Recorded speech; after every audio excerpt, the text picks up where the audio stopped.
It is easy to find great investment options if you've got $1 million lying around. But what about the middle class citizens? This is Prosperity Pulse Point, and if you've ever wondered whether you can generate enough income from dividends to cover all your living expenses, then this video is for you. We'll answer the question, how much money do you really need to live off the Vanguard High Dividend Yield ETF?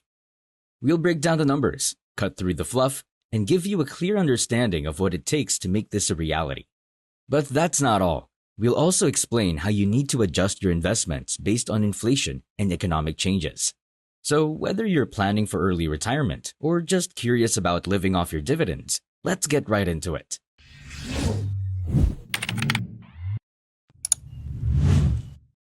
Chapter 1. What is Vanguard High Dividend Yield ETF, or VYM? If you caught my previous video on the lowest amount needed to live off SEHD, you already have a good idea of how dividend-focused ETFs work. But for those who are new here, let's do a quick overview of Vanguard's High Dividend Yield ETF. Just like SEHD, VYM is an exchange-traded fund, but this one's managed by Vanguard. It focuses on large-cap US companies that pay higher than average dividends, offering a steady stream of income. VYM includes over 400 companies like Johnson & Johnson, JP Morgan Chase, and Procter & Gamble. Basically, well-established names that have a history of reliable dividend payments. Currently, VYM's dividend yield hovers over around 3 to 4% annually, though it can vary with market conditions. The fund is also diversified across sectors like healthcare, financials, and consumer staples, which adds a layer of stability. For more details on how dividend ETFs like this work, I'd recommend checking out my SEHD video. I'll link it below. Now, let's get into the real question. How much do you need to live off VYM's dividends? Chapter 2. How dividends work in VYM. Now that we've got a basic understanding of what VYM is, let's dive into how dividends work in this ETF, because that's really the key to living off your investment. First off, dividends are essentially payments made by companies to their shareholders, typically drawn from their profits. When you invest in VYM, you're buying into a basket of companies that regularly pay out dividends. These payments are distributed to VYM shareholders on a quarterly basis, so you can expect to receive a dividend check 4 times a year. The amount you receive depends on the dividend yield, which, as I mentioned earlier, is currently around 3 to 4%. This yield is calculated as a percentage of the ETF's current share price. So if VYM is trading at $100 per share and the yield is 3%, you'd receive $3 per share annually, divided into those 4 quarterly payments. But there's more to it than just receiving the dividends. You also need to consider the tax implications. In the US, most dividends from VYM are considered qualified dividends, which means they're taxed at the long-term capital gains rate rather than your ordinary income rate. This can make a significant difference in your net income, depending on your tax bracket. However, keep in mind that tax rules can change. And if you're investing in a tax-advantaged account like an IRA, the situation might be different. Another point to consider is reinvestment. Some investors choose to reinvest their dividends back into VYM, buying more shares, and thus compounding the returns over time. Others might prefer to take the cash and use it for their living expenses, especially if they're relying on this income. Finally, it's important to understand that while VYM has a strong track record of paying dividends, these payments aren't guaranteed. They depend on the underlying company's profitability, and during tough economic times, dividends can be reduced or even cut.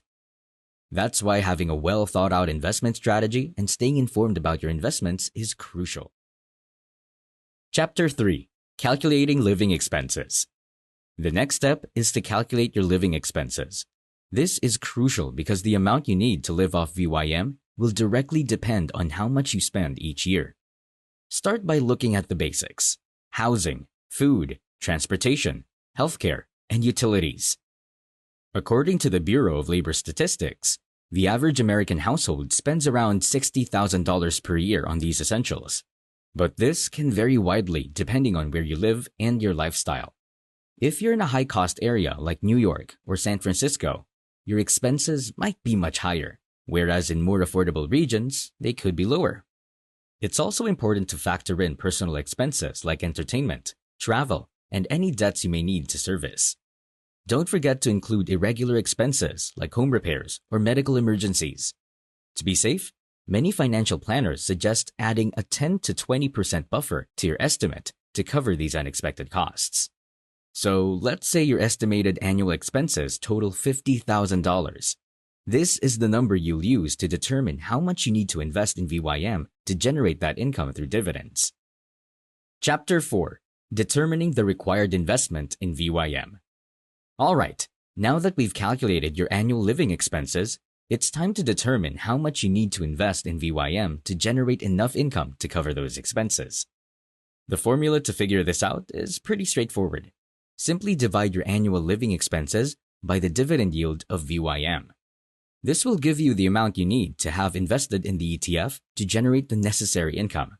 Let's walk through an example. Suppose your annual living expenses are $50,000, and VYM is currently offering a dividend yield of 3.5%. To calculate the required investment, you divide $50,000 by 0.035%, which equals roughly $1.43 million. So, to generate $50,000 per year in dividend income, you'd need to have around $1.43 million invested in VYM. Now, if your expenses are lower, say $40,000 per year, you'd need around $1.14 million invested. On the flip side, if your expenses are higher, maybe $70,000 annually, you'd need closer to $2 million invested. It's important to remember that dividend yields can fluctuate with market conditions, which means the amount you need might change over time. Additionally, inflation is another critical factor to consider. Over the years, the purchasing power of your dividends might decrease, so it's wise to build in some cushion or consider reinvesting a portion of your dividends to grow your investment over time.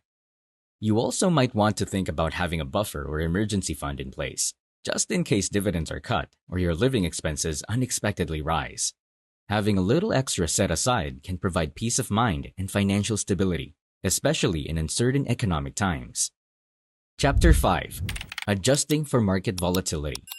One of the most important things to keep in mind when planning to live off dividends from VYM, or any investment really, is market volatility.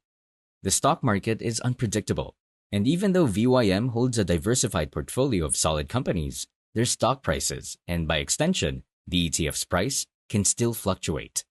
During periods of economic downturn, companies might reduce or even suspend their dividend payments to preserve cash. This means the income you rely on could decrease, sometimes significantly. To protect yourself from this, it's wise to build a buffer into your investment plan. For instance, instead of targeting just enough to cover your living expenses, aim to generate 10 to 20% more in dividends. This extra cushion can help absorb any short-term drops in income without forcing you to sell off your investments at a bad time.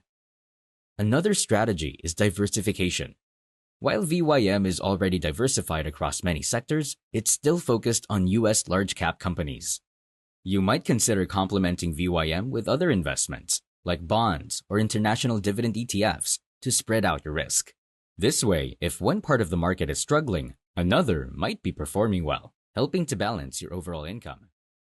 Chapter 6. Real-world examples.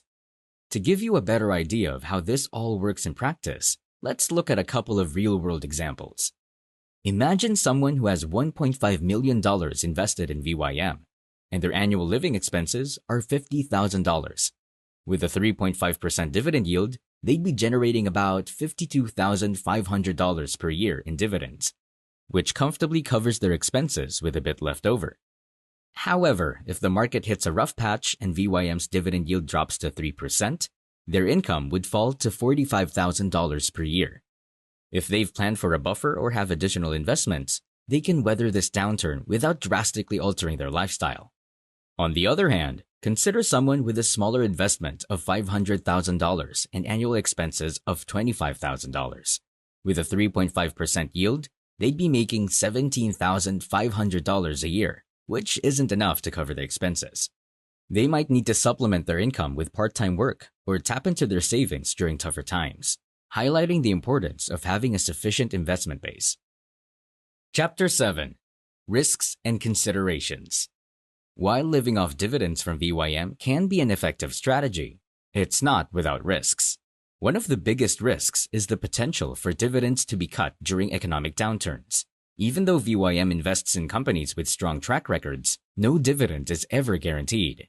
Another consideration is inflation. Over time, inflation can erode the purchasing power of your dividend income, meaning that the $50,000 you live on today might not go as far 10 or 20 years down the road. This is why it's crucial to periodically review your investment strategy and possibly reinvest a portion of your dividends to help your portfolio grow and keep pace with inflation. Additionally, it's essential to think about the legal and tax implications of your investments. Depending on where you hold VYM, whether in a taxable account, an IRA, or another type of account, the tax treatment of your dividends can vary. Qualified dividends, like those typically paid by VYM, are taxed at the long-term capital gains rate, which is lower than ordinary income tax rates. However, this can still impact your net income, so it's worth consulting with a tax professional to optimize your strategy. That's it for today's deep dive into how much you need to live off Vanguard's High Dividend Yield ETF, VYM. I hope this breakdown has given you a clear picture of what it takes to turn those dividends into a reliable income stream. If you found this video helpful, please give it a thumbs up and consider subscribing for more content on dividend investing and financial independence. And as always, here's a bonus tip. Consider setting up an automatic dividend reinvestment plan, or DRIP, for a portion of your VYM dividends. This can help you grow your investment over time without any extra effort on your part, boosting your income potential in the long run. I'd love to hear your thoughts. Do you think VYM could be part of your retirement strategy? Drop a comment below and let's discuss. Also, if you haven't already, check out my video on living off SEHD for more insights on dividend ETFs.